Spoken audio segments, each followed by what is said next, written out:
Sekretaris Daerah Kabupaten Bogor Ajat Rohmat Jatnika melepas secara resmi kontingen Kabupaten Bogor yang akan berlaga pada ajang olahraga disabilitas Piala Gubernur Jawa Barat 2024 yang akan dilangsungkan di Gor Jalak Harupat Kabupaten Bandung 9-12 Desember 2024. Menurutnya event Piala Gubernur Jawa Barat 2024 ini harus menjadi momentum para atlet binaan Sentra Olahraga Disabilitas SOD NPCI Kabupaten Bogor untuk menunjukkan prestasi terbaiknya. Ia minta semua atlet Kabupaten Bogor harus istimewa dan gemilang pada semua perhelatan olahraga termasuk ajang olahraga disabilitas Piala Gubernur Jawa Barat. Ajat juga menekankan semua atlet dan pelatih yang tergabung dalam kontingen Kabupaten Bogor harus menjunjung tinggi sportivitas dan harus menjaga nama baik daerah dalam arena pertandingan atau saat berada di luar arena pertandingan. Di samping itu, kunci sukses dalam meraih prestasi adalah disiplin yang harus melekat dalam diri semua atlet ataupun pelatih dan jajaran pengurusnya.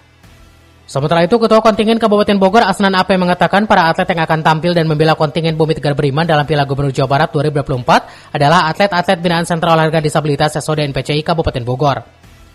Pada perhelatan Piala Gubernur Jawa Barat kali ini, kontingen Kabupaten Bogor berkekuatan 67 personil yang terdiri dari 24 atlet, pelatih, manajer ofisial, dan pendamping.